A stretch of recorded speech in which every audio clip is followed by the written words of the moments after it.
Isang mapagkalingang umaga ng Linggo, Metro North. Nais ng Diyos na patuloy natin siyang maranasan sa iba't ibang bahagi at pangyayari ng ating buhay. Sapagkat siya'y Diyos na tapat at tamang mapagkalinga sa ating lahat. Kaya tayong lahat ay sama-samang dumulog sa harapan ng ating Panginoon at buong kapakambabaan na lumapit at isuko ang ating buhay sa Kanya sa oras na ito. Inaanyahan ko ang lahat na tumayo at tayo ay manalangin. Panginoon naming Diyos, muli po kaming lumalapit at dumudulog sa iyong presensya. Nakikita mo ang nilalaman ng aming mga puso at isipan. Siyasatin mo kaming tunay at patawarin sa anumang karumihan at kasalanan na aming daladala sa oras na ito. Hiningi po namin ang makapangyarihan mong pagkilos sa aming kalagitnaan at hayaan mong maitanghal kang tunay sa aming pagtugtog at pag-aawitan. Pagkalooban mo rin po ng lubos na karunungan ang mensahero na iyong gagamitin na magpapahayag ng iyong mga salita. Ngayon pa lamang, Panginoon, nagpapasalamat na po kami sapagkat alam namin na hindi mo kami hahayaang umalis sa lugar na ito na hindi dala-dala ang lahat ng mga pagpapala na inyo na pong inilaan para sa amin. Sa iyo ang kapangyarihan, kaluwalhatian at kadakilaan, ngayon at magpakailanpaman sa pangalan ni Jesus. Amen. Hallelujah! Let us give honor to our living God, to the God who faithfully provides, to the God who is the source of our strength and security, to the God who has an answered prayer even before the need arises, to the God who grows our faith. and to the God who gives us more than enough. It is said in Philippians 4:19, "And my God will supply every need of yours according to his riches in glory in Christ Jesus."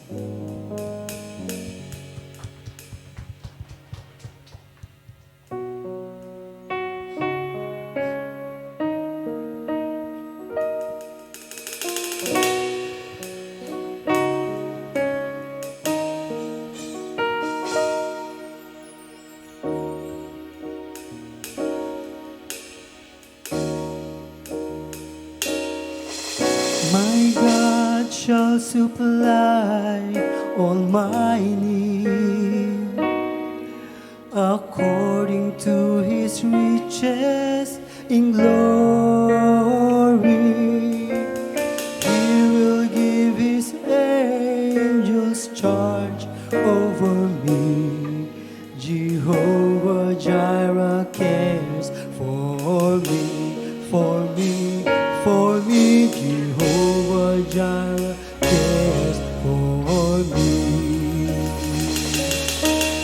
My God shall supply all my needs according to his riches and glory.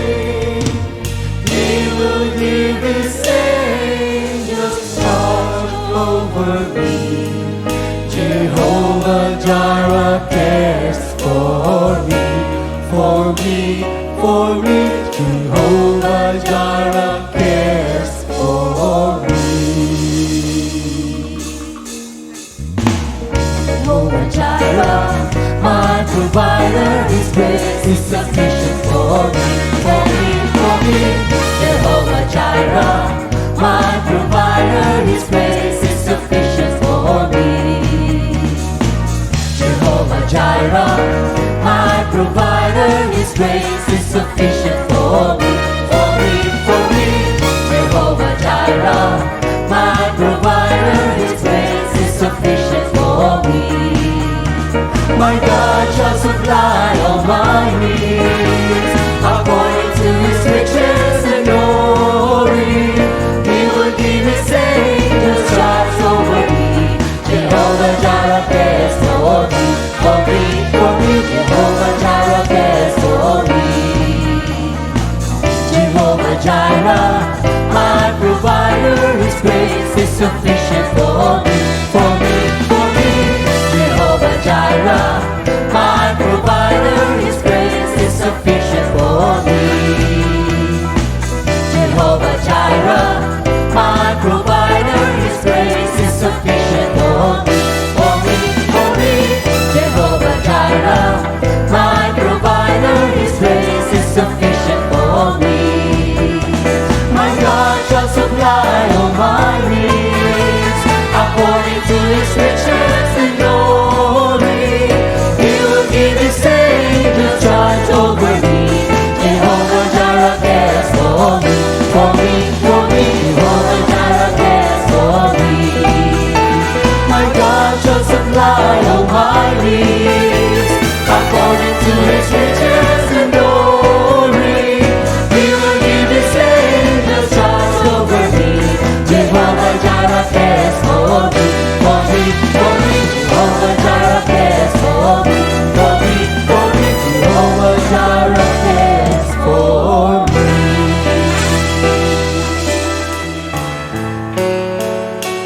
God is good all the time. He put a song of praise in this heart of mine. God is good all the time. Through the darkest night, his light will shine. God is good. God is good all the time. God is good all the time. He put a song of praise in this heart of mine. God is good all the time. Through the darkest night, his light will shine.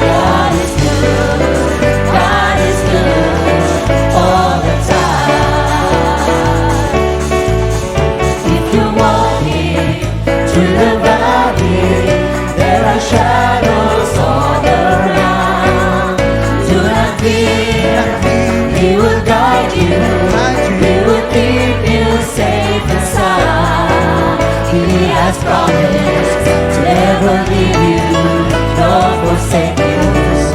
And His word is true. God is good all the time. We put a song of praise to this heart of mine. God is good all the time. Through the darkest night, His light will shine. God is good. God is good all the time. We were sinners, so unworthy, still for us He chose to die.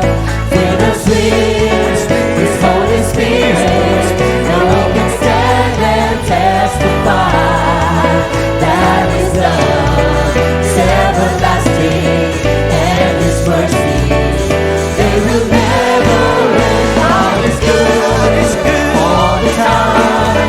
We put a song of praise in this heart of mine. God is good all the time. Through the darkest night, His light will shine. God is good. God is good all the time. Come on, lay on others down all the plans You have for me.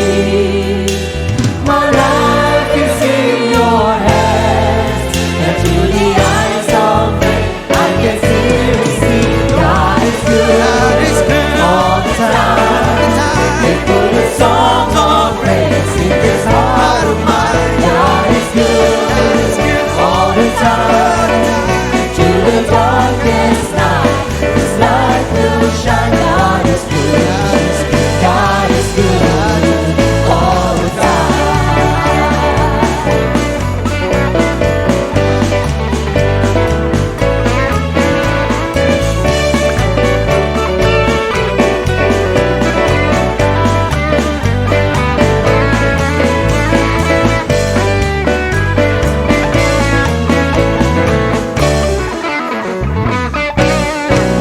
God is good all the time. He put a song of praise in this heart of mine. God is good all the time. Through the darkest night, His light will shine. God is good. God is good. God is good. He's so good. God is good. He's so good all the time. Jesus, You are so good. Jesus, You are so good. There's nothing to fear, 'cause I'm here in Your presence. Jesus, You are so good. Jesus, You are so, so good. I just wanna thank You with every beat of my heart. Jesus, You are so good. Jesus, You are so good. There's nothing to fear, 'cause I'm here in Your presence. Jesus, You are so good. Jesus, You are so, so good. I just wanna thank You with every beat of my heart. You've given me eternal life, and Your words are light my way. You've given me a spirit with new mercies every day. Jesus, You are so good. Jesus, You are so good. There's nothing to fear, 'cause I'm here in Your presence. Jesus, You are so good. Jesus, You are so, so good. I just wanna thank You with every beat of my heart. You've given me a confidence, and my soul is filled with peace, for You are my provider. You supply my every need. Jesus, You are so good. Jesus, You are so good. There's nothing to fear, 'cause I'm here in Your presence.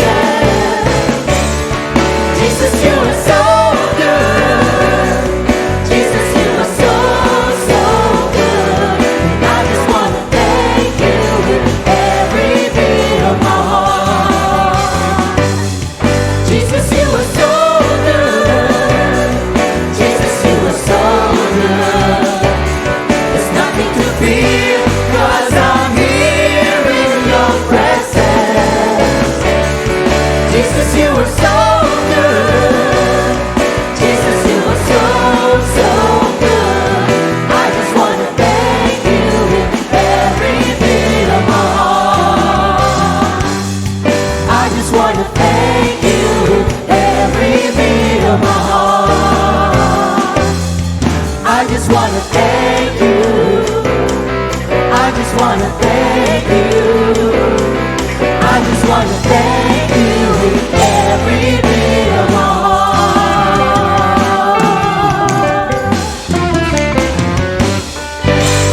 Hallelujah. Hallelujah. Hallelujah. Napakasarap na magbigay ng papuri sa inyo, Panginoon. It brings joy in our hearts na hindi kayang ipaliwanag ng kahit sino pa man. Sa inyo lamang namin ito nadarama. Truly, you are our Jehovah Jireh, who always provide everything we need, O Lord. Amin itong pinangahawakan ng inyong pangako dahil lahat ng ito ay mula lamang sa inyo. Ang nais nyo lamang ay ang magtiwala kami that you work in ways even we don't see it. May kaparaanan kayo at kayang gawin ang lahat ng posible sa mga bagay na imposible. Sa aming patuloy na pag-aawitan ay maging kaluguran ang aming ginagawang pagpupuri at pagsamba sa ikatataas ng inyong ngalan. Hallelujah.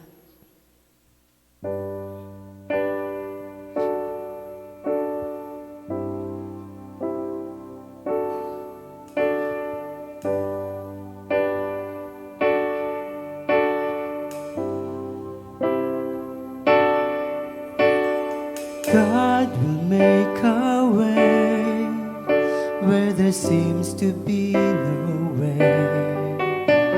He works in ways we cannot see. He will make a way for me.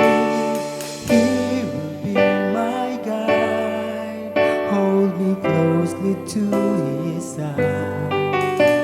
With love and strength for each new day, He will make a way.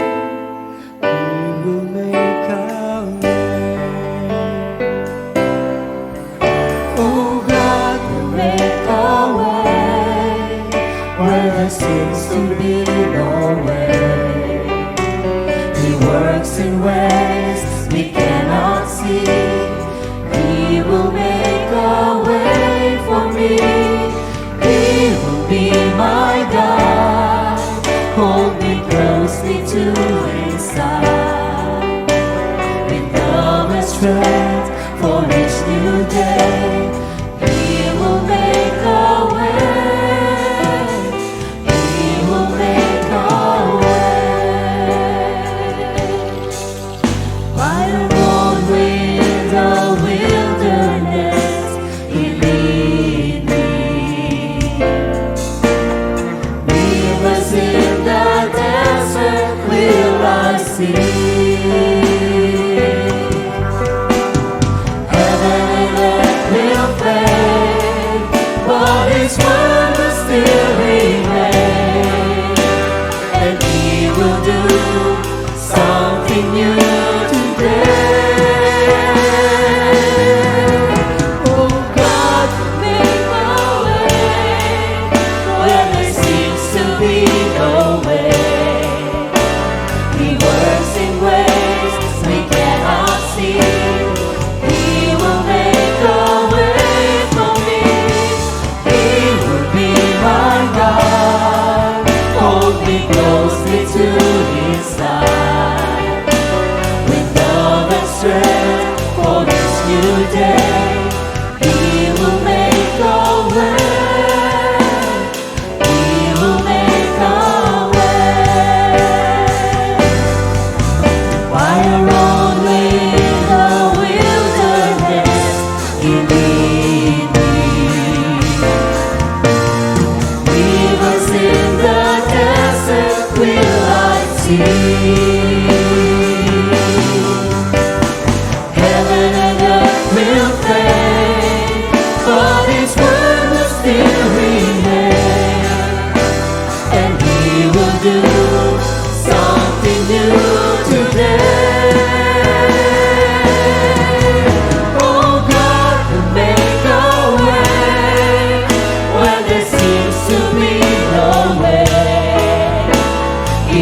works in ways we cannot see. He will make a way for me. He will be my God. Hold me closely to His side. With love and strength for each new day. He will make a way. He will make a way. With love and strength for each new day. He will make a way. He will make a way. Love and strength for each new day. He will make a way. He will make a way.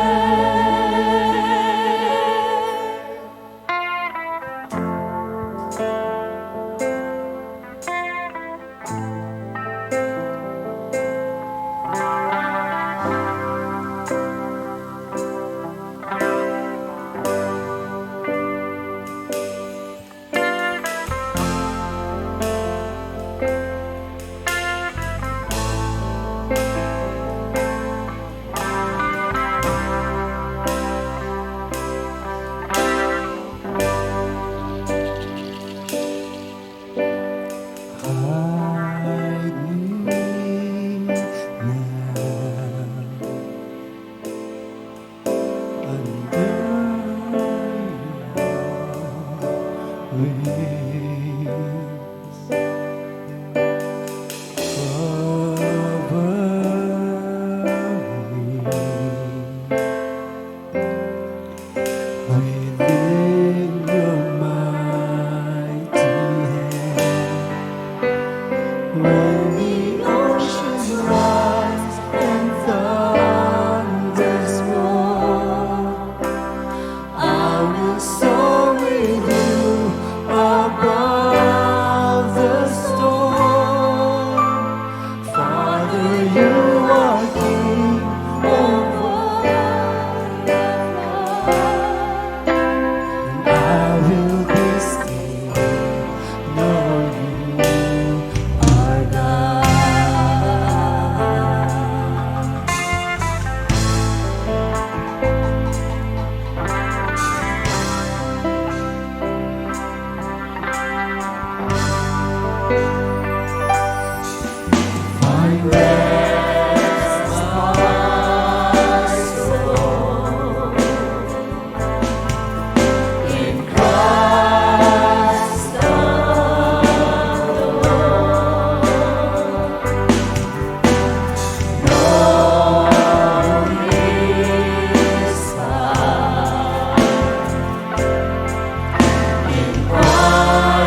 Snow is found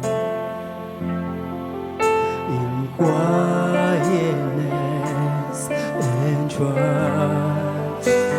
When the oceans rise and thunders roar, I will soar with you above the storm. Father, you are King over the flood. I will be still, know you are God. When the oceans rise and thunders roar, I will soar with you above the storm. Father, you are King over the flood. I will be still, know you are God. When the oceans rise and thunders roar, I will soar with you above the storm. Father, you are King over the flood. I will be still, know you are God. I will be still, know you are God. I will be still, know you are God.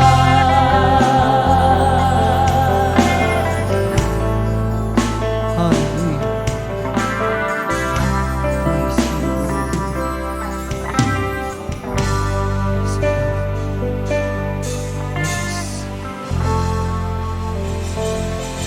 Hallelujah.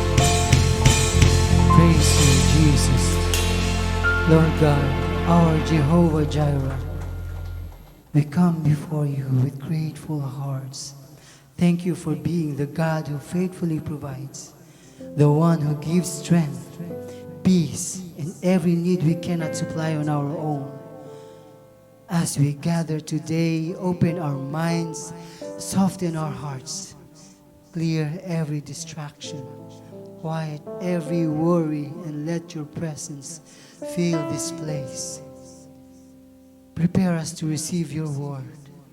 May it correct us where we need guidance, comfort us where we are hurting, and strengthen us where we are weak.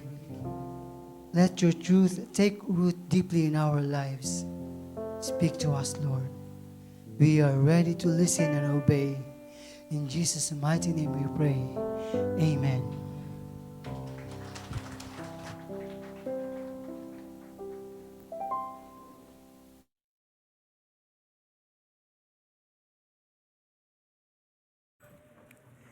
Magandang umaga po sa ating lahat. Naranasan niyo na ba yung mapintasan? Ano ang naramdaman? Masakit ba? Kailan kayo huling namintas? Wala na sumagot. Ang pag-aaralan po natin sa umagang ito ay yung pintas. Heavenly Father, we praise you for this day. Maraming salamat na patuloy kayong kumikilos sa buhay naming lahat. Salamat din po na ipinagkakaloob ninyo ang lahat ng aming mga pangangailangan. At sa umagang ito, binigyan niyo po kami ng lakas para magtipon-tipon at pakinggan ang iyong mga salita. So be our speaker today, Father. We seek you. This is our prayer in Jesus' mighty name. Naalala mo ba kung kailan ka natutong mamintas? Ano ba yung kahulugan talaga ng pintas? Ano ba ang totoong kahulugan nito? At least nagtatawanan sila ate, siguro nararanasan nila yung mamintas, ano? Pintas, criticism, a discriminating judgment, Sometimes it's unfavorable. Hindi nakakabuti. Hindi nakakatulong. Si Pablo ang madalas niyang sinasabi, huwag kayong magsalita ng mga unwholesome talk. Because it is a foolish talk, masamang salita.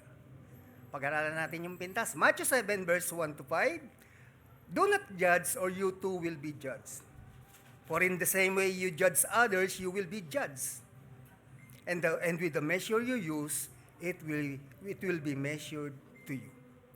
Why do you look at the speck of sawdust in your brother's eye and pay no attention to the plank in your own eye? How can you say to your brother, let me take the speck out of your eye, when all the time there is a plank in your own eye? You hypocrite! First take the plank out of your own eye, and then you will see clearly to remove the speck from your brother's eye. Alam na natin tong lesson na to eh. Di ba? Laging nadi-discuss. Laging sinasabi, huwag kang hahatol. Eh yung pamimintas, hindi ba isang uri ng paghatol? Huwag kayong mamintas o humatol. Huwag kayong magre-render ng criticism nang kayo hindi mahatulan. Nang hindi kayo nagbibigay ng unfavorable judgment.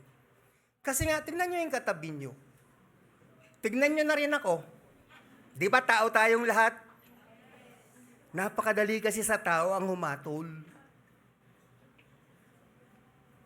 Ano man na hindi nauunawaan, na ginagawa, sinasabi ng ating kapwa, nakapintas agad tayo. Tinitignan agad na natin na yun ay mali. At kung minsan kasalanan agad ang panahon natin sa mga ginagawa at sinasabi ng tao. Madalas ng paraan ng paghatol ay ang paghahanap ng sarili sa kapwa. Personal evaluation of own goodness. At laging ikinukumpara ang sarili sa iba. Di ba madalas lumalabas sa bibig natin kung minsan biglaan, minsan ibinubulalas, minsan pabiro. Ganon pala siya. Buti na lang ako hindi. Di ibig sabihin nun, namimintas ka na. Hindi ako katulad niya, huy. Ngayon, bakit ayaw ng Diyos na humahatol tayo sa ating kapwa? Kasi nga, hindi ba God knows most of us inside and out? Higit na kilala tayo ng Diyos kaysa kung minsan ang pagkakakilala natin sa ating sarili. Kaya ang unang-unang dahilan, dahil madalas na basehan ng paghatol, ay ang sariling pagkatao. Lagi nating tinatanaw kasi ang kahinaan, kakulangan, at pagkakasala ng mga tao sa atin. Pinipintasan, pero nalilimutan na tayo man sa ating sarili ay madalas nagkakamali, nagkakasala. Pwede nga, iba lang ang paraan. Pwedeng iba lang ang sukatan. Pero pare-pareho na nagkakasala ang tao kapag ka namimintas. Pero pakinggan lang muna natin. Huwag nyo na rin akong pintasan mamaya, ano? Pakinggan na lang muna natin kasi baka may mapulot tayong mabuti. Ikalawang dahilan, Diyos lang ang nakakasiyasat ng puso ng tao. Kayo ba, nasisiyasat nyo yung puso ng katabi nyo? O nasisiyasat nyo ba? O wala na, sumagot. Di ba hindi? Kaya, ito madalas nangyayari, lalo doon sa lugar namin sa Nabotas. Doon sa sinilangan ko. Late 70s and early 80s, nauso yung pagja-Japan kasi. No? Karamihan ng mga babae sa lugar namin, mga dalaga, nag-Japan. After 5 years, sometimes 10, nakapagpatayo ng malalaking bahay. Pagkatapos, ang nangyari, may mga pera. Samantalang yung mga iniwan nila, yun pa rin yung dating pamumuhay, ano? Tapos ito ang masakit, pag nagdadaan sila. Kasi nag-Japayuki yan eh, kaya nakapagpatayo ng mataas na bahay. Minsan may lumapit sa akin na ganun nga ang naging trabaho. Pero siguro mga after 10 years nung kanyang pagtatrabaho doon. Pastor, ba't ganun kalupit ang mga tao? Saka bakit? Kasi pintaso ng pintas na Japayuki ako. Kasi may negative connotation ng pagiging Japayuki. Na nagbenta ka ng katawan. Ang sabi niya, totoo naman, pastor, pagka naging dancer ka sa Japan, hindi po pwedeng hindi ka i-table. At dahil nga kami, hindi naman kasi nila alam yung pinagdaanan namin na sobrang hirap ng buhay namin. May sakit pa ang tatay ko, hindi kumikita. Sumasala kami. Ni wala man lang nag-aabot sa amin ng maski 1 kilong bigas para maisaing. Even yung aming mga kaanak, nagsawa na sa pagtulong. Kaya nang makarating ako doon, ang ninais ko mabigyan ng magandang buhay ang pamilya ko. Kaya sige, aminin na natin. No? Ginamit ko ang katawan ko, kinalakal ko. Pero yun ba ang basihan para pintasan nila ako? Hindi naman nila alam ang pinagdaanan kong hirap. Nag-isip tuloy ako, napaisip ako. Hanggang ngayon ba, ganyan pa rin ang treatment sa'yo? Ganon pa rin hindi nagbabago Ako, isa lang ang bagay na dapat mong maunawaan. Hindi nila alam kung ano yung nasa puso at isip mo. At yun ang sinasabi natin ngayon. Ang nakikita lang natin ay panglabas. Yung nadidinig natin, yung mga ichinichismis sa atin. Pero hindi natin kayang arakwin kung ano o bakit sila humantong sa pagkakamali o sa iniisip nilang maling ugali o pananaw. Basta ang tingin natin doon ay gumagawa sila ng kasalanan, ng pagkakasala. Kaya pintas agad tayo. Kaya nga ikalawang dahilan, uulitin ko, Diyos lang ang nakakaalam. Paano kung pinatawad na ng Diyos yun at ngayon ay naging Kristiyano, tapos pintas tayo ng pintas? Ikatlo, tayo man sa ating buong pagkatao ay may kahinaan, kakulangan. Sino ba sa atin dito ang sa loob ng 1 linggo ay hindi magkakasala? Or hindi makapag-iisip ng mali? Meron bang ganon? Lahat naman tayo nakapag-iisip ng hindi maganda. Kasakay mo nga sa jeep, tapos hindi mo nagugustuhan ng itsura, tapos parang balisa. Nakapag-iisip ka na agad na baka magnanakaw ito, baka hold upper ito, baka... Hindi ba ganun? Tapos yung mga taong grasa paglalapit sa'yo, di ba, ka agad? Naku, makagawan ako ng masama agad nito. Ganun tayong mag-isip. Sino ngayon ang hindi nagkakasala sa isip? Maging sa salita. Ulitin ko, tayo man sa ating buong pagkatao ay may kahinaan, may kakulangan. We are all made from the dust of the ground. At pag sinabi mong galing ka sa alabok, di siyempre ang laki-laki ng tendency magkamali ka. Kaya hindi marapat na namimintas tayo. At ang ikaapat na dahilan, taglay ng Diyos o taglay ng tao, ang kanyang larawan. Larawan in the sense na hindi physical picture kundi yung pagiging mabait ng Diyos, maunawain. Dahil lahat ng tao nagmana ng kabutihan ng Diyos. Kaya nga tayo, kahit nga ang hirap-hirap ng buhay natin, hindi ba ang inaasikaso natin ay yung kabutihan ng mga mahal natin sa buhay.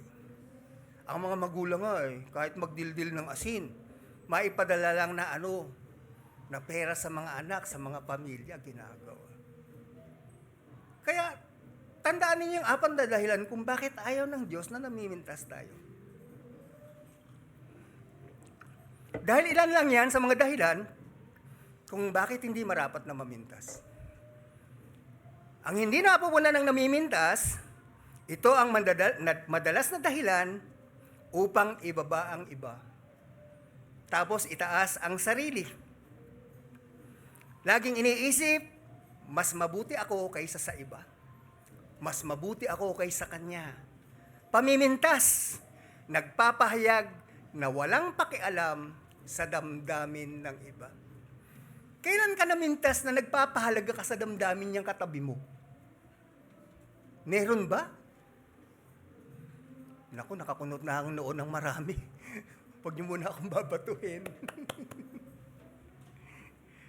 Matthew 7 verse 2, For in the same way you judge others, you will be judged. And with the measure you use, it will be measured to you.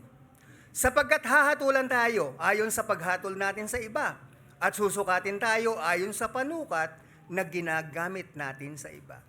Ano ang susukatin sa atin?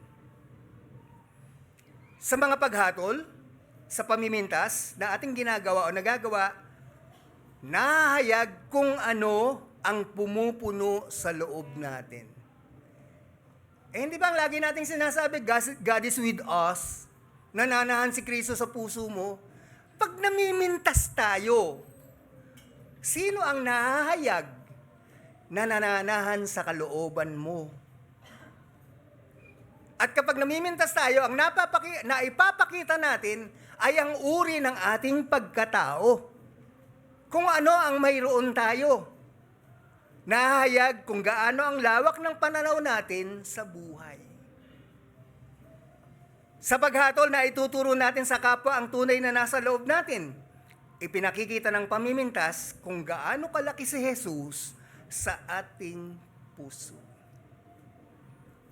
Lahat naman tayo tinatahanan ng Espiritong Banal. Si Jesus ang nasa atin. Pero kapag namimintas na tayo, ano kaya nangyayari? At kung ako'y mapamintas, kayo'y mapamintas, nangangahulugan, maliit ang bahagi ni Jesus sa puso natin. Kakaunti ang love. Hayag din kung ano-ano na ang natututunan natin sa pakikipagkapwa-tao. Bata pa tayo, sinasabi na ng mga magulang natin yan eh. Matuto nga kayong makipagkapwa-tao. Matuto nga kayong magpakitang tao. Tapos naging Kristiyano tayo. Ilan na yung Kristiyano ng 3 taon dito? Ilan na yung 5 taon? Ilan na yung 10 taon? Pero bakit ang aral at utos na ito ay nakakaligtaan? Hindi kinakalimutan eh, nakakaligtaan. Sabi kanina, sapagkat susukatin kayo, ang panukat. Nasaan yung pag-ibig na tinuturo ko sa iyo? Lahat naman ng pagkakataon na ginagawa ng Panginoon sa buhay natin, wala siyang itinuturo, kundi yung pag-ibig. Dahil siya ay pag-ibig. Matthew 7 verse 3-4, why do you look at the speck of sawdust in your brother's eye and pay no attention to the plank in your own eye? How can you say to your brother, let me take the speck out of your eye, when all the time there is plank in your own eye? Bakit nga ba ang tao laging pinapansin yung puwing ng iba? Ang sagot sa akin, paano kung hindi papansin yun? Laki-laki ng muta niya, nakakahiyo. Tayo ba, nakikita ba natin yung muta natin? Malibang tumingin ka sa salamin, o may pumuna at may magsabi sa iyo, saka mo lang naman malalaman na mayroon nun eh. Ba't nga bang hirap makita ng nung tahilan sa mata natin? Totoo, ang kapwa mo ay may puwing. Pero bago ka mamansin, tignan mo muna ang troso sa iyong mata. Tignan mo muna kung may troso sa iyong mata. The Lord is simply saying that every person, you and me, has no right to criticize anyone. Wala tayong kalayaan. Wala tayong karapatan. Kasi sino ba nagpapalaki dyan? Sino ba nag-aalaga dyan? Sino ba ang nagmamahal dyan? Kahit may asawa at mga anak yan, sino ang patuloy na nagpapala sa taong hayan sa harapan mo, katabi mo, kaliwat kanan? Hindi ba ang Diyos? Kaya nung pinag-aaralan ko, sabi ko, ang hirap naman ang lesson ito. Maunawaan kaya ito? Para kako ang hirap intindihin. Pero nandyan si Lord para kay bigyan ng unawa. Kasi higit niyang kilala ang lahat ng tao kaysa sa kanyang mga sarili. Binanggit ko na yan kanina. Tsak ang kanyang sinasabi. Bawat tao ay may kani-kanyang kahinaan. He knows us more than we know ourselves. Alam na natin ito. Tignan, siyasatin ang sarili bago ka humatol. Ang pamiminta sa kapwa ay hindi marapat dahil ididiin mo lang ang sarili mo kapag humahatol ka. Dahil ikaw at ako man ay may gawa o salita na sukat na ihatol ng iba. Kaya ang sabi sa Matthew 7 verse 5, "You hypocrite! First take the plank out of your own eye, and then you will see clearly to remove the speck from your brother's eye." Mapagkunwari, mapagpaimbabaw. Alisin mo muna ang trosong nasa iyong mata at sa gayon makakakita kang mabuti at maaalis mo ang puwing ng iyong kapatid. Huwag daw maging mapagkunwari. Ibig sabihin, dinadaanan na natin araw-araw ito eh. Ganon ang tingin natin sa ating kapwa. Basta meron tayong pipintasan o mapipintas, pipintasan natin. Tapos pag nandito tayo sa church, goody-goody na isinaisi tayong lahat. Tapos ang masakit pag tumalikod yung taong kinaiinisan mo, doon ka magsasalita ng hindi maganda. Unwholesome talk. Doon ka mamimintas. Meron na ba sa inyong namintas ng harapan? Meron din naman, Chuck. Alam nga namang wala. Pangit-pangit naman ang damit mo. Di ba pintas na rin ang tawag doon? Ang umahatol na hindi mo na sinesiyasat ang sarili o ang nagbibigay ng pintas, paninirang puri, pagtuligsa, ay isang kabaliwan. Kaya tinatawag ng Panginoon, hypocrite. Kabaliwan yun. Dahil ang sabi niya, ibigin mo yung katabi mo. Tapos pipintasan mo. Tinatawag ng mapagkunwari, plastic, hangal ang pinakamalalim na tawag. Hangal! Ibig sabihin, walang bait sa sarili. Hangal, walang paggalang sa kapwa, masuwayin at matigas ang ulo sa turo at utos ng Panginoong Yesus ang mga palapintas. Isipin niyo, bago pa lang tayo nagbabasa ng Bible, nababasa na natin ito, do not judge. Pero magpahanga ngayon sa oras na ito, nakakagawa pa rin tayo ng pamimintas. Mahina ang pag-unawa, mapagpaimbabaw, may kakitiran ng pag-iisip dahil hindi pinakikinggan ang turong makapagpapabuti sa sariling pagkatao. Kaya sinasabi sa Matthew 7 verse 12a, "So in everything, do to others what you have them do to you." Gawin mo raw ang nais mong tanggapin. Gusto niya bang napipintasan? Tanungin ko nga kayo. Wala na naman sumagot. Gusto niya bang napipintasan? O di wag kang mamintas. Ganun lang kasimple yung sinasabi ng Matthew 7 verse 12a. Alisin ang nakaugaliang pamimintas o paghatol sa kapwa-tao. Dahil ito ang realidad ng buhay eh. Mabait ka sa kanya, di ba magiging mabait siya sa'yo? Mapagbigay ka sa kanya, magiging mapagbigay siya sa'yo. Pero magsinungaling ka. Tiyak darating ang oras, pagsisinungalingan ka rin. At nangyayari yan kahit sa mga mananampalatayang katulad natin. Kaya nga ang matatanda, sinasabi, magtanim ka ng hangin, ang aanihin mo ay bagyo. Kaya pintasan mo sila, pintasan mo ng pintasan, and in return, pipintasan ka rin. Magtanim ka na lang kaya, o gumawa ka na lang kaya ng mabuti. Huwag mamintas o humatol. Baka ito'y maging parang bato na ihahagis mo pataas, tapos babagsak. Tatamaan ay ikaw. Ikaw ang tatamaan. Efeso 4:29, huwag kayong gumamit ng masasamang salita. Yun yung unwholesome talk. Lagi ninyong sikapin na ang pangungusap ninyo'y makakabuti at angkop sa pagkakataon upang pakinabangan ng makakarinig. Naranasan niyo na ba yun? Nung mamintas ka, pati yung nakikinig sa'yo, namintas din. Lalo pa yung pinipintasan natin, talaga may inis tayo. Di ba yung mga taong malapit sa'yo, kausap mo, mamimintas na rin. Ingatan ang bibig. At kung hindi natin kayang pipigilin ang ating bibig, dahil talagang yung dila natin, parang istang papasag-pasag di humingi ng tulong sa Diyos. Anong tulong na gagawin mo? Na matutunan mo sanang huwag makagamit ng mga sasakit na mga salita. Kaya niya yung ituro sa iyo. Kaya niyang papangyarihin sa iyo. Kaya imbis na pintas, paghusga o hindi mabuting pananalita, tugunin ang kanilang kapintasan ng pag-ibig. Love na lang. Because love never fails. Kailan ba nabigo ang pag-ibig? Love na lang. Number 1, mahalin ang tao kaysa pintasan. Galatians 5:14. For the entire law is fulfilled in keeping this one command. Love your neighbor as yourself. Kahit pa masama ang tao, o kaya naman ay kinaiinisan o kinamumuhian natin, o kaya naman sila yung mga dahilan para masira ang araw mo na kapag nadinig mo ang boses, talagang nawawalan ka ng ganang kumain. No? Kapag nakikita mo, nalulungkot ka.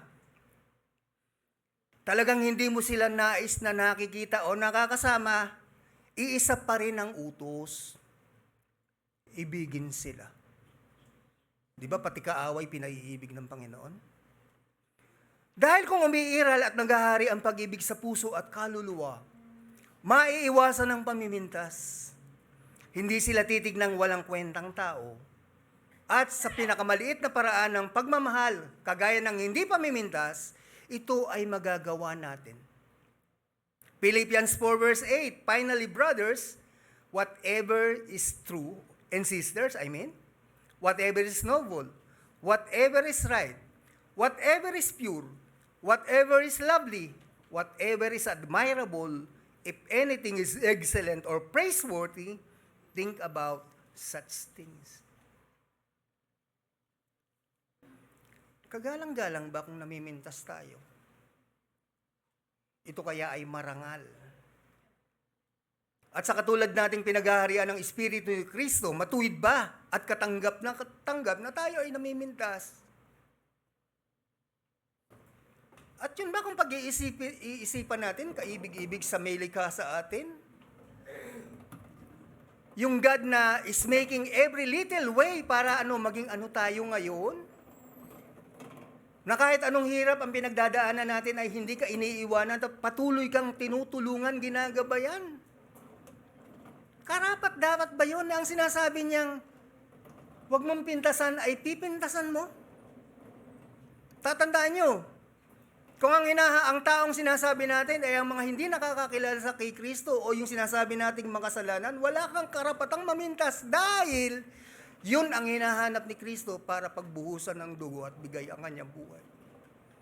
At kung ang pipintasan mo naman ay ang katabi mo na mananampalataya ni Kristo, tatandaan ninyo, katulad din natin yan na pinagkakalooban ng Diyos ng mga pagpapala, na kung wala ang pagkilos ng Diyos sa buhay ng taong yan, siya'y mapapahamak din.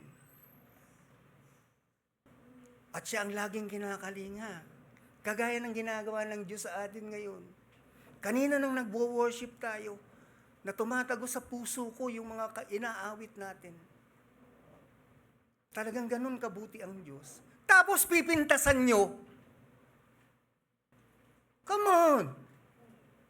Pag-aralan natin yung Philippians 4 verse 8. Totoong-totoo na ayaw ng Panginoon na mamintas tayo dahil kung ano ang laging laman ng puso at isip, ito ang sasabihin at gagawin. Kaya sabi sa Philippians, think about such things. Isipin niyo yung sinasabi sa Matthew 7 verse 1, do not judge. At yan ay kaibig-ibig sa Diyos, kagalang-galang, marangal, matuwid. To love is to desire the good of others. Yun ang sabi ni St. Thomas of Aquinas. Ibig sabihin, maging kalooban daw nawa natin na hindi makasakit ng loob. Yung mga ang lalabas sana sa bibig natin, yung makakabuti sa kausap natin. Paano kung down na down yan, tapos pipintasan mo pa? Baka mamaya tumalon yan doon sa ilog na, sa tulay na walang ilog, walang tubig sa baba. Di ba? Kung minsan kasi yung salita natin talaga napakamakapangyarihan. At yun ang nais ng Diyos na mamumutawi sa bibig natin, yung mabubuting bagay. At dahil yan ay lagi mong iniisip, tiyak yan ang sasabihin mo. Yan ang gagawin mo. Ulitin ko lang, magsalita man ay magpapabuti dapat. Why? Pag-ibig ang dahilan kung bakit ka nandyan. Pag-ibig ang dahilan kung bakit ako nandito. At pag-ibig ang dahilan kung sino at ano tayo ngayon. Mga taong tumanggap ng kaligtasan dahil sa pag-ibig ng Panginoon. Tayong lahat yun eh. And God didn't judge us noong makasalanan pa tayo.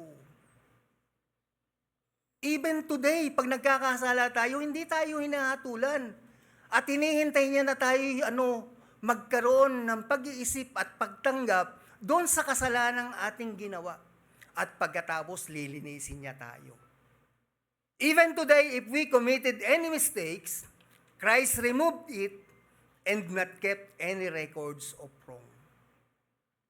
Dahil kung tayo hinatulan doon pa, di ba ang kabayaran ng kasalanan ay kamatayan, di wala na tayo dito. At kung naging mga Kristiyano tayo, siningil na yung mga pagkakasala natin, di sana wala na tayong lahat dito. Pero hindi eh. May purpose ang Diyos kung bakit tayo nananatili dito sa mundong ito. Ang gusto niya, tayo ang maging first fruit ng kanyang creation. First fruit in the sense na sinusunod, ginagawa ang kanyang mga itinuturo. Ang Panginoon lagi nagpapatawad sa ating mga kasalanan upang tayo ay mapabuti. Nagpapatawad hindi tayo para konsintihin, kundi maibalik sa pagiging matuwid. Kaya hindi marapat na mamintas ka ng kapwa mo. Dahil yun din ang willing na ipagkaloob ng Diyos, ng Panginoong Hesus, sa mga taong ang tingin natin ay kapintas-pintas. Kaya imbis na pintasan, hatulan ng kapwa, huwag sumuko sa pagmamahal, pagpasensyahan. O kaya naman, pagtiyagaan, kasi baka magbago. Pero sa totoo lang, mga kapatid, mahirap talagang magsabi ng nasa sa loob kung nakikita mong mali ang ginagawa. Di ba, lalabas at lalabas yung inis. Hirap talaga. Lalo na kung yung inis na yon ay natanim, namumuo na sa loob, hindi na kayang bunutin. Ang hirap pa namang mag-control ng bibig kapag naiinis na tayo. Mga kapatid, isang mataas na uri ng pag-ibig ang hindi pagsabihan ng masama o pintasan ang kapwa. Kung naghahanap kayo ng paraan para ibigin ang inyong katabi o ang inyong kaaway, huwag nyo na lang pintasan. At natitiyak ko sa inyo, nagpapasimula kayong umibig. Our mission is not to prove that we are right and other people were wrong. Jesus' will for us is to glorify God, and second is to love others and ourselves. Kapag hindi ka na namimintas, kapag natuto ka ng wag mamintas, nangangahulugan, iniibig mo na rin ang iyong sarili. Then ang ikalawang pwede natin gawin, di ba sabi nga, love na lang eh. Talk to them. Kung kakayanin, kausapin. Imbis na pintasan, kausapin nyo na lang. Ipaalala ninyo yung mga ginagawa nila na kapintas-pintas. Kasi nga ang paalala, ang laging gamot sa nakakalimot. Halimbawa, yung mga uso ngayon sa mga babae, yung naka-crop top ba tawag doon? Anak, ano ba tawag doon? Yung litaw, yung tawag dito? Yung litaw, yung ganito, yung tiyan, ano yun? Crop top, no? Tapos nakikita mo, ang dumi-dumi naman ng puso nito, puro libag. O hindi ba mapipintasan siya? O di paalalahanan mo. Sis, alam mo, mahal na mahal kita, pero yung suot mo, ang ganda-ganda eh. Kaya lang, ang libag mo, ang dami-dami. Yung bang pagsabihan mo, para malaman nila na yun ay kapintasan. Siyempre, ang ginagawa ko lang dahilan, yung crop top, lahat naman tayo may kapintasan eh. Pero kung pagsasabihan nyo, in a manner na hindi kayo nagsisermon o nagtuturo, nagpapaalala lang. Sino ba yung artista na sabi, galit ka ba? Tapos sasagot, di, nagpapaalala lang. Ganun. Kasi nga, paano magbabago yun kung hindi nila alam ang kanilang ginagawa? Paano nila malalaman na ang kanilang ginagawa ay hindi tama at marapat na mahatulan ang kanilang pagkatao kung walang magsasabi? So nangangahulugan, hindi naman palang masamang makipag-usap doon sa tao. Kailangan palang ipaalam din naman. Malaman nila ang kanilang kapintasan. Pero tandaan niyo yung sinasabi sa Colossus 4 verse 6a, sikapin ninyong maging kaaya-aya at kapaki-pakinabang ang inyong pananalita. Meron ako nabasang isang quote at kinote ko na rin. Kagaya ng mga nagdaang buwan, di ba, panay ang bagyo. At pag bumabagyo, kumukulog, kumikidlat. Ang sabi niya, hayan ang damo o ang halaman. Kumukulog, kumikidlat, namumukadkad ba yung mga puno niyan, ang mga bulaklak niyan? Ang sabi, hindi. Nagpapabukadkad? Di yung ulan yung tubig. Ano ang point?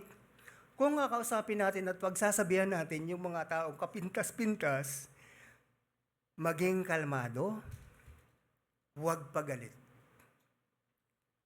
O huwag din magagalit. Hindi sumisigaw o sinasabi sa masakit na paraan. Malumanay. May pagpapaunawa at hindi nang gagalit.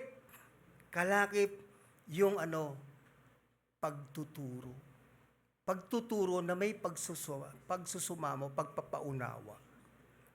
So speak gently or communicate like God. Si Jesus kapag ka nagpapagaling ng mga inaalihan ng demonyo, di ba? Paano siya nagsasalita? Sin no more. Pasigaw kaya yon? Paano siya nakipag-deal doon sa tumutok sa kanya sa wilderness? Di ba sabi niya, it is not right. Sabi niya ganun, no?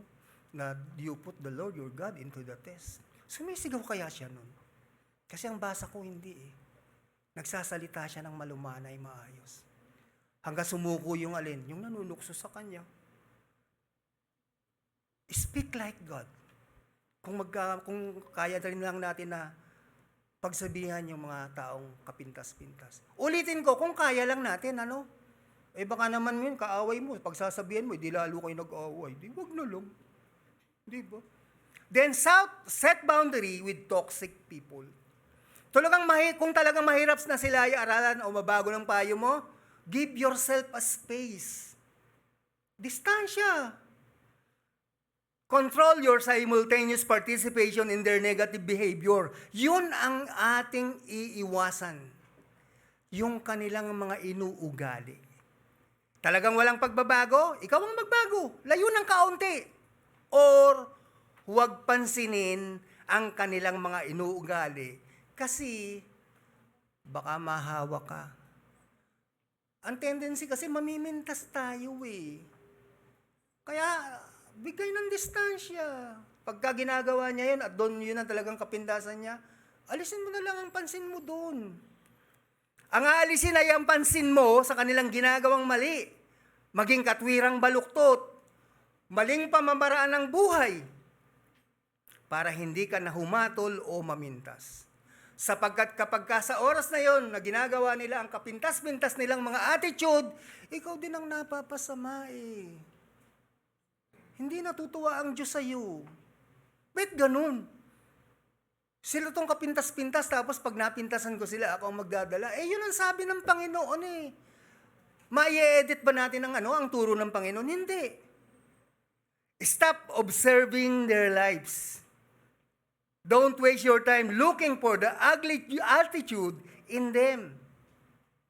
I-practice natin yung art ng mga ginagawa ng mga kabataan ngayon, ng mga Gen Z. Ano yung ginagawa ng mga Gen Z pag hindi nila gusto yung kabarkada nila? Di ba dineded mo?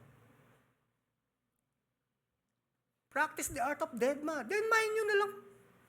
Kasi ang sinasabi natin, set boundary eh. Huwag na lang natin pansinin. Then love at the distance. Matthew 5 verse 44, pray for those who persecute you. Oftentimes, looking at the speck in your brother's eye, persecute us. Nape-persecute ka ba pag namimintas ka? Tingnan nyo kung hindi totoo. Hindi ba sa pagpansin sa maling ugali ng kapatid ay parang ikaw ang inuusig? Kaya ka nakapagsasalita ng hindi maganda. Kaya ka namimintas. Kasi nauusig ka doon sa kanilang mga behavior. Ask and let God love them in His way. Lord, bahala na po kayo. Ask, ibig sabihin, ipag-pray mo na lang. Bahala na po kayo. Mahal na mahal ko po ito, kaya lang ang daming kapintasan. Ayoko naman pong mamintas. Di, tulungan niyo siya, tulungan niyo ako. Hindi naman minamahal ng Diyos ang mali nilang ginagawa kasi. Kaya pag-pray mo na lang. God is a loving God, has mercy and merciful, and God is always just. Mapagmahal ang Diyos pero makatarungan. Kaya kung hindi ka namimintas doon sa maling ginagawa ng kapwa mo, yung katarungan niya na i-apply sa buhay natin. At syempre, hanggat hindi ka namimintas, di ba, ang namumutawi sa mga bibig mo ay magagandang pananalita, hindi bola. Kundi magagandang pananalita na kapag nadidinig mo, ikaw din ang natututo. Ikaw din ang nagkakaroon ng blessing.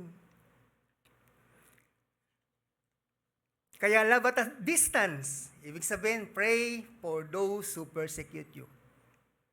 Pray is love that causes so many good things. Love is always good and positive. The kind of love na marapat na ipinagkakaloob natin sa mga tao instead of pintas.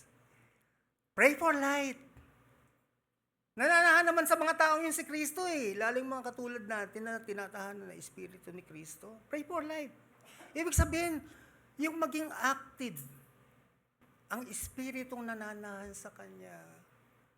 Ma-empower yung Espiritu ni Kristo na ipinagkaloob sa Kanya. Dahil pagka na-empower yun, patuloy yun na magtuturo, gagabay, magbibigay ng daan, at siya ang magiging daan para magbago ang tao. Light to their path, to their minds, and light to their hearts.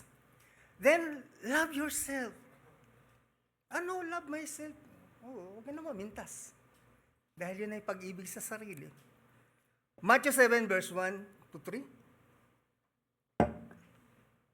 Do not judge or you too will be judged. And with the measure you use, it will be measured to you. And pay no attention to the plank in your own eye. Inulit lang natin. Judge not so you will not be judged. Instead of judging, criticizing, choose to ignore. Kalimutan. Iwan yung namumuong inis mo sa tao. Ignorin. And leave their shortcoming. Tandaan nyo yung ignore, yung hindi mo alam. Hindi, yung ignore, alam mo yun kaya lang hindi mo pinapansin. Baka kasi meron ding ignore na ganito Ay, hindi niya talaga alam yan, kaya ignorante yan. Meron kasing ganong klase ng ignore. Pero yung pinag-uusapan natin, yung alam mo. Kaya lang hindi mo ginagawa, hindi mo pinapansin. Iwanan ang ugaling mapamintas dahil nakakasakit tayo at tayo man ay nasasaktan. Nakakasakit tayo. Kanino? Sa Diyos na nagpapala sa'yo. Dahil siyang may sabing huwag kang hahatol pintas ka ng pintas, hatol ka ng hatol. How about God's emotion? Kung ang tao ay nasasaktan pag pinipintasan, paano yung Diyos na nagpapala sa kanya? Natutuwa kaya siya? Not judging or hindi pamimintas is loving. Pag-ibig po yun. At ang pamimintas is a proof, or ang hindi pamimintas is a proof of loving Jesus. Then the measure you use will be measured to you, will be used to measure you. Kasi ganito lang yan Baka kapag naririnig ka ng tao na namimintas, baka yung nakikinig sa'yo ay pinipintasan ka na rin. Hindi natin alam kung kailan tayo hahatulan ng Diyos doon sa mga pamimintas na ginagawa natin. Pero isa natitiyak ko sa inyo, at alam ko naranasan nyo na to, habang may naririnig kayong kapwa natin na namimintas sa kapwa natin, hindi ba kayo man nag-iisip na ng hindi maganda sa taong ito? Baka kapag narinig kong namimintas, ibig sabihin, hinahatalulan ka na din ng nakakarinig. Oh, ganito palang mainis to. Ito pala ang tunay na ugali nito. Kala kong bait-bait. Ganun pala ang laman ng puso niya. Nakakatakot pala ang isip ng taong ito. Sobrang makapamintas. So keep your mouth shut. Sino nakakaabot dito yung kantang Sound of Silence? Ako natatandaan ko yun eh. Sino nakakatanda noon? Ha? Sound of Silence. Ayan si ate, dalawa na kami. No? Di ba? Hello darkness, my old friend. Eh yung pamimintas, ano tawag nyo dun? Kaya practice the sound of silence. Ibig sabihin, huwag ka na nga lang magsalita. Then see, give yourself a space to look at the sawdust in your eye. Ibig sabihin ito, itest mo naman ang sarili mo bago ka mamintas. Meron ba akong kahinaan? Dito ba sa inuugali ko, hindi ako napipintasan? Tanungin mo sa sarili mo, anong ugali ang umiiral sa buhay ko na hindi ko pansin pero nagiging dahilan upang iwasan nila ako? Kasi you have to check the sawdust in your eyes. Bakit may nagagalit sa akin? Paano ba ako? O paano ko ba sila pinakikitunguhan? Matamis ba akong magsalita o mapakla? Anong mga salita ang lumalabas sa bibig ko na hindi nila mapaniwalaan? Check. Bakit umiiwas sila samantalang ang alam ko mabait, maunawain at masayang kasama ako?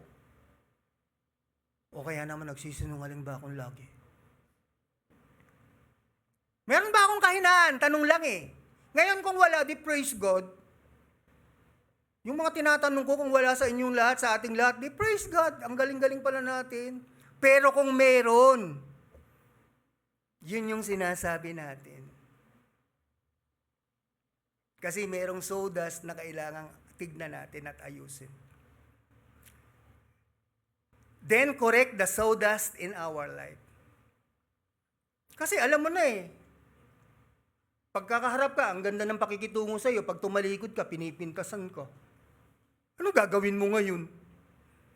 Siyempre, pag-aaralan mo din yung sinasabi nila, pakinggan mo, kasi baka totoo. Wala namang perpekto sa atin. Meron bang perpekta pangalan dito?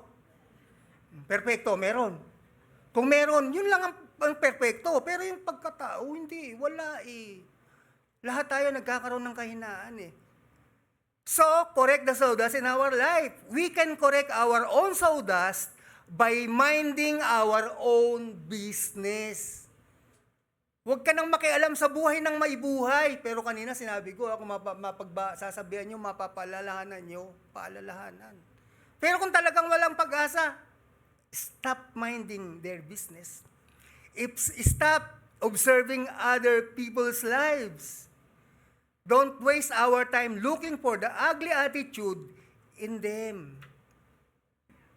Tigilan na natin yan. We cannot grow in the midst of other people's problems.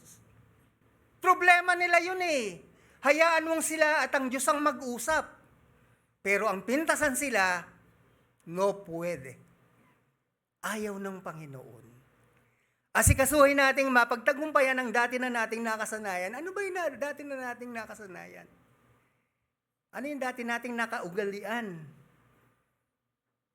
Tanong ko kanina, kailan kayo natutong mamintas? Eh hindi ba mula nang mamintas tayong lahat? Naging ugali na natin yan. At yun yung sinasabi nating mapagtagumpayan ang dati na nating nakasanayan. Pintas na akala ay bulaklak lang ng dila, pero sumisira. Kung humahatol tayo, ang epekto nito ay negatibo, kaya hindi tama. Ang akala kahit minsan, o kahit kailan ay hindi tumatama, laging sala, laging ilisya. And old habits die hard. Ang hirap talagang patayin yung old habits. Pero kailangan baguhin eh. Bakit? Ang Panginoon ang nagtuturo. And it is for our own good. Kasi, maipapakita natin sa pananahimik at hindi pamimintas yung lahat ng katotohanan ng itinuturo ng Panginoon na natututunan natin. Napakabuti niyang guro. Kaya nga inuulit ko, higit niyang kilala ang pagkatao natin kaysa ating sarili. So mind our own improvement. This is the only way to correct our own sawdust. So in closing, Efeso 4:29, huwag kayong gumamit ng masasamang salita. Lagi ninyong sikapin na ang pangungusap ninyo'y makabubuti at angkop sa pagkakataon upang pakinabangan ng mga makakarinig. Dahil kahit may mabuting ugali ang tao, ang pintas ay nagiging isang kadiliman na maaaring magpadilim sa katwiran pananaw ng isang tao. Ang pintas nakakasira. Nagdadala ng inis, nagdudulot ng galit, nagdadala ng kaguluhan. At dito nagsisimula na ang mabuting isipan at ugali ay malason, mapalitan ng pagnanais na gumanti at humantong sa gulo. Yung walang tigil na pamintas o pagsasalita ng hindi maganda, ang puso ay nadidimlan at hindi pag-ibig ang tunay na laman. Kaya huwag pintas, love na lang.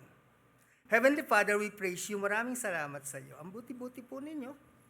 Nawa, yung liwanag na ipinagkakaloob ninyo sa araw na to, sa oras na to, Panginoon, ay taglayin namin at matutunan po namin ang huwag nang mamintas o humatol. Kayo po ang tumapos ng mensaheng ito, Panginoon, dahil yun po ang nais ninyo sa amin. Nawa, maisabuhay namin. Ito po ang aming samot dalangin sa pangalan ni Jesus.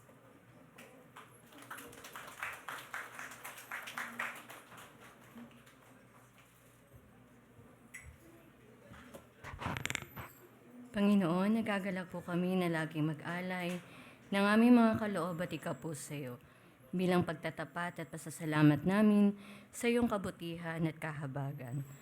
Alisin mo, dakilang Diyos, ang anumang hadlang na pumipigil sa aming buhay upang maibigay mo sa amin ang lahat ng mga pagpapala na inyo na pong inilaan para sa iyong mga anak. Pagpalain mo kaming lahat, pagpalain mo ang iyong iglesia. Patuloy kang magpakaranas sa amin, sa pangalan ni Jesus. Amen.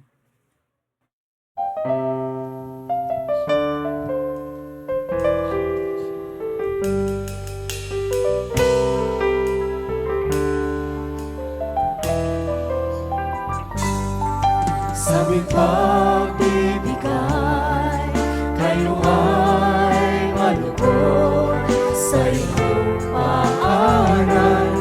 Kami naghahandog, kayo ang may kapal, lumikha ng lahat. Taos puso kami napasasalamat. Sa aming pag-aalay ay inyong tunghayan, pusot ng pag-ibig sa aming kapatiran. Lumaganap nawa ang inyong salita, mumalang pagbibigay ng tapat at isa. Ang aming mga tinatangkilik, maluwag namin ibinabalik. Nagmula sa baba ng inyong pagpapala at sa inyong di masukat na pagmamahal.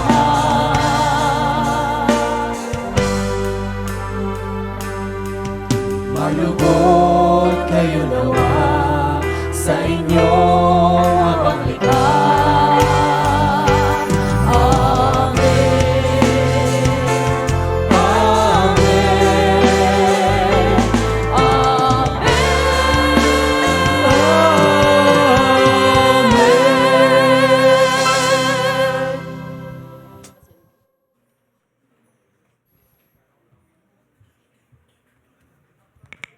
Purihin ang dakilang Diyos sa mensaheng inihatid sa atin ni Pastor George D. Macali na may pamagat na pintas. Maraming salamat po, Pastor. Welcome back po sa ating mga bakasyonista from Day by Day, Canada. Ito po ay si Pastor Rogie Agbuya at Lourdes Agbuya. Welcome back po. At welcome din po para sa ating mga first-time attendees. Maaari po ba namin kayong anyayahan na tumayo sandali kapag nabanggit po namin ang iyong pangalan? Ito po ay si Ate Ruth Arroyo Naling at Kuya Ronnie Naling. Welcome po sa Metro North Day by Day, Kapatiran. Kung wala pa po kayong fellowship na dinadaluhan, welcome na welcome po kayo dito. For our worship service schedules, sambahay, online service, Bible studies, and regular activities, may printed list po tayo sa mga ibabaw ng ating mga offering box na maaari ninyong maiuwi. Prayer fellowship every Sunday at 7:30 a.m. to 8:30 a.m. at our JSS room. Membership class every Sunday at 9 a.m. Sunday school time. Kaliwanagan Seminar, join us on December 7, 2025 at 1:30 p.m. as we explore God's truth to deepen our standing of the Holy Spirit in the Church of Jesus. Everyone is invited. Yaps Fellowship, mamayang 2:30 p.m. po ng hapon. Ayan. Workers Christmas Party, December 14, 2025 at 3 p.m. Dito po sa ating center. Our team is Disco Retro Outfit. So get ready to shine and have fun. Magkakaroon po tayo ng TikTok dance contest for ministry, maximum of 15 members. Plus special numbers, games, raffles, at marami pa pong iba. This is an RSVP event, kaya please confirm your attendance with your ministry head. Let's celebrate Jesus and make wonderful memories together. Happy birthday kay Kuya Jean Pedron sa December 2. Ayan. Ate Lita Togade, December 8. Kuya Eli Togade and Kuya Zandro Razon, December 10. Mapuno po nawa kayo na masaganang pagpapala ng ating Diyos sa masalangit. God bless us all, day by day.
Uy! Andiyan pala kayo. Balita ako may parating na blessing ang mga youth ah.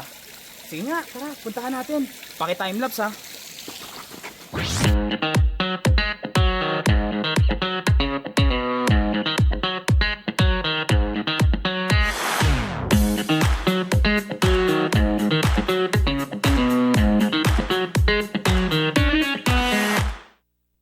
What's up mga youth? Ready na ba kayo sa upcoming 2026 camp? Woo! Kagaya ng last camp, sure na sure kami na ma-enjoy nyo ang camp na ito with kakulitan, kasiyahan, at ang connection with God. Make sure to invite your friends, classmates, and other fellow youths to feel closer to God. And syempre, para mag-enjoy. Kaya, Tara na!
O sa mga kabataan, alam nyo na ha, malapit na Pasko. Sino yung mga ninong at mga ninang?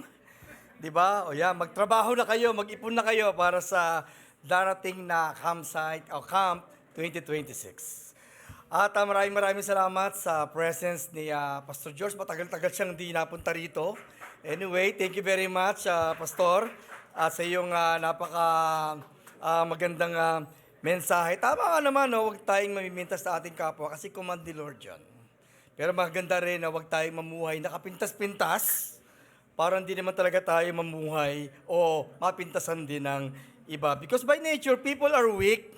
But of course, don't judge, but we must understand love from the point of view of responsibility and accountability as well. Yung kung kaliwanagan na kanina pong pinlas natin, yung pag-aaral, yung seminar, there is a conscious reason why this church opened this topic about the Church of Jesus and the Holy Spirit. Ano ba yan? Sino ba yan? At yung church ba noong araw, malaki pa ba ang connection sa church ngayon, sa nangyayari ngayon? At ano ang presensya ng Banal na Espiritu? Kung minsan kasi, nakakalimutang ituro at unawain ng Banal na Espiritu. Kulang, parang hindi kompleto, Ricardo, yung ating pananalig, kapag hindi talaga natin nakilala, no, ang Banal na Espiritu sa buhay natin. So, atinan nyo po ito. Orientation Day pa lang po, next month, ng 1:15 ng hapon after ng ating service, kain lang po kayo. Tapos pagdating po next year ho, tuloy-tuloy po yung pag-aaral dito kasi po series po ito. So everyone is invited. Sana kayong lahat umattend para matutunan po natin, magkaroon tayo ng kaliwanagan, magdagdagan pa ang ating alam sa mga bagay na ito na napakahalaga because these things are us. We are talking about ourselves. Dahil tayo in church. Tayo yung pinananahanan ng Banal na Espiritu. Dapat mas alam natin kung sino talaga sila, kung sino talaga tayo in faith or in the Lord. Pag-usapan po din natin yung solas, dahil magkakaroon din po tayo ng solas, it's actually a doctrinal study and Bible study, yung kahalagahan ng alone. Sabihin, Scripture alone, Christ alone, faith alone, grace alone, and the glory alone. Talagang yan lang po.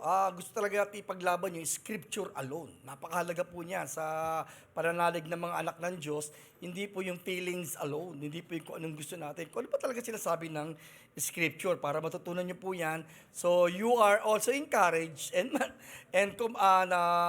encouraged by your pastor, me, na atinan niyo po ito. Kasama po ito sa ating Sunday School program, itong Solas. At di ba napakalabig na po ng panahon? Diba?